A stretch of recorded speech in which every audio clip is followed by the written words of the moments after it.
Kafa cukuplah min jazaihi daripada balasan Allah. Iyaka kepada engkau ala taati atas ketaatan an radiyaka laha ahla, bahwa Allah meridaimu sebagai ahli bagi ibadah tersebut. Nah,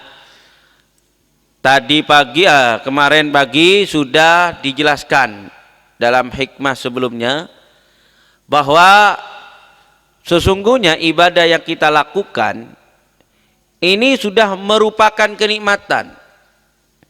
Jadi ya ikhwan, tanpa surga pun, tanpa kenikmatan-kenikmatan yang ada di dalam surga pun, ketika kita melakukan ibadah, maka ibadah yang kita lakukan itu sudah kenikmatan.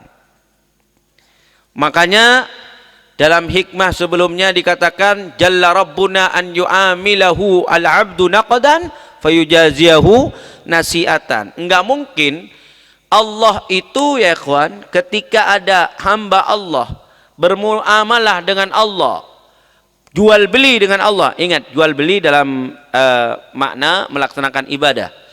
Karena memang ya ikhwan, ketika kita melakukan ibadah kemudian dibahasakan dengan jual beli, itu memang bahasanya Allah. Memang bahasanya Allah di dalam Al-Qur'an.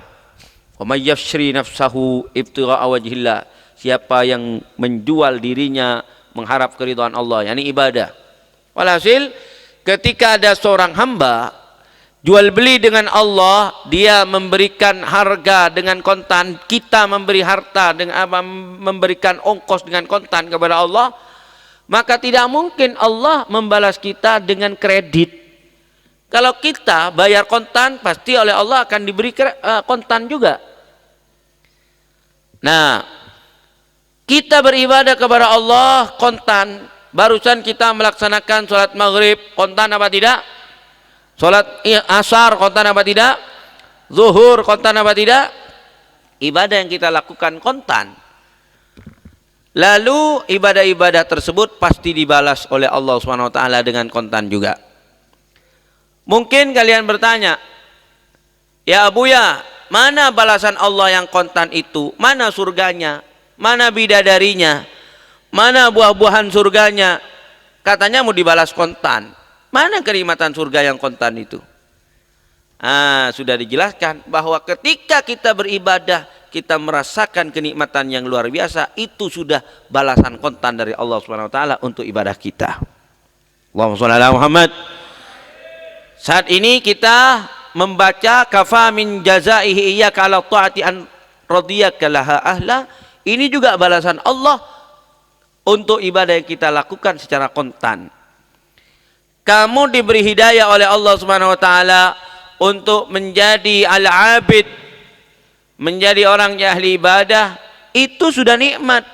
Apakah ketika orang bermaksiat kamu anggap mereka bahagia?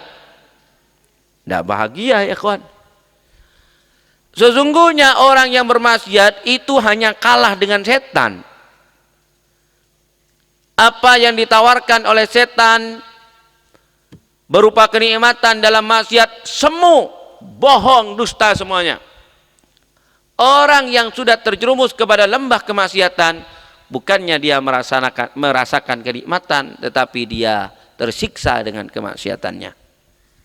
Contoh, orang misalnya dibujuk rayu oleh setan untuk mabuk-mabukan. Coba tanyakan kepada orang pecandu khamr ya kawan, apakah dia nikmat? Tidak nikmat. Ancamannya sakit jantung, sakit liver, sakit paru-paru dan lain sebagainya. Ancamannya berat-berat ya kawan. Orang kalau sudah pencandu khamr, dia tidak bisa keluar malam tanpa menggunakan jaket. Kenapa? Karena gampang masuk angin.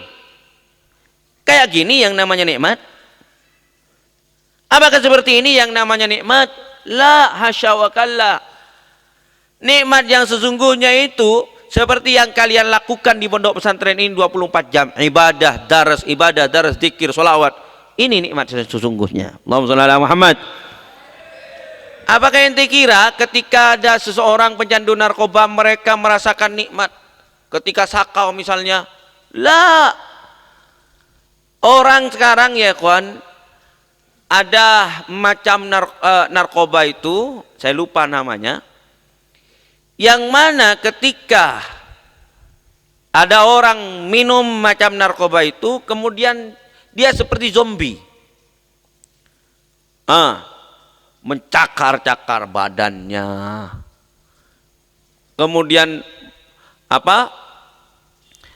menanduk-nandukkan kepalanya ke tembok. Ketika dia sakau nggak merasa ya kawan, tetapi ketika sudah selesai sakaunya, apa yang dia rasakan? Cetak ngabeureun kapi, anggota badannya luka-luka semuanya. Apakah yang seperti ini namanya nikmat? La, ini niqmah. Ini musibah ya kawan, bukan ni'mah, niqmah. Itu kecelakaan yang seperti itu. Nah, oleh karena itu ketika kalian beribadah kepada Allah, cukuplah sebagai balasan dari Allah, balasan kontan kepada kalian, Allah menjadikanmu sebagai ahli ibadah, itu sudah cukup. Dan alhamdulillah ya ikhwan, ini nikmat agung Allah karuniakan kepada kalian. Kalian 24 jam mayoritasnya ibadah. Betul apa tidak? Mayoritasnya ibadah ya ikhwan. Maka ini adalah nikmat yang agung Allah karuniakan kepada kita. Allahumma la tuhrimna min hadhihin ni'am. Amin ya rabbal alamin. Cukuplah Allah Subhanahu wa taala mengarahkan kita, memberikan hidayah kepada kita untuk menjadi ahlul ibadah, ahlus shalawah, ahlus shalah, ahlul ta'lim, ahlul daras, ahlul ilm. Cukuplah ini semua merupakan kenikmatan, balasan kontan dari Allah Subhanahu wa taala. Makanya malam ini akan saya katakan kepada kalian, ya ikhwan, ya auladi, ya ayuhat tullab, kalau ada orang mengatakan kepada kalian, ente mundok dapat apa? Katakan dengan tegas, aku mundok dapat kenikmatan ibadah, aku mundok dapat kenikmatan zikir, aku mundok dapat kenikmatan sholawat, aku mundok dapat kenikmatan ta'lim. Ini sudah nikmat. Tausaki dente swarga, itu surga yang disediakan oleh Allah lis-shalihin was-shalihat, itu bonus. Balasan kontan dari Allah untuk ibadah kita, kita diarahkan kepada untuk melaksanakan ibadah, itu sudah merupakan balasan kontan dari Allah Subhanahu wa taala. Allahumma shalli ala Muhammad. Jadi begitu ya kawan, jangan kalian itu merasa saya ini di pondok nanti ketika sudah pulang ke masyarakat mau jadi apa? La. Ini berarti pikiran dunia yang seperti itu ya kawan. Pikirannya orang bodoh, pikirannya orang dungu. Makanya Abu Yahya Abdul Muiz beliau mengatakan, cukuplah kalian ketika mondok mendapatkan ilmu, utamanya ilmu agama, cukuplah itu sudah merupakan kemuliaan. Makanya ketika Allah Ta'ala akan memuliakan orang yang berilmu, oleh Allah Subhanahu wa taala dikatakan yarfa'illahu alladhina amanu minkum walladhina utul ilma utul ilm. Dikasih ilmu sudah mulia. Tidak ada persyaratan harus menyebarkan ilmu. Kamu dapat ilmu agama itu sudah mulia. Lalu kemudian kamu di masyarakat diberi oleh Allah kemuliaan bisa menyebarkan ilmu, jadi dai, jadi kiai, jadi guru, itu bonus. Ente dapat ilmu dari pesantren, itu sudah cukup, cong. Yarfa'illahu alladhina amanu minkum walladhina utul ilma. Allah Subhanahu wa taala tidak memberi syarat walladhina utul ilma wa yanshurunahu. La. Bas walladhina utul ilma. Faqat saja. Allah tidak memberikan syarat walladhina yanshurunahu. Tetapi cukup mendapatkan ilmu. Demikian juga dengan ibadah yang kita lakukan di pondok pesantren ini. itu sudah merupakan balasan kontan dari Allah Subhanahu wa taala.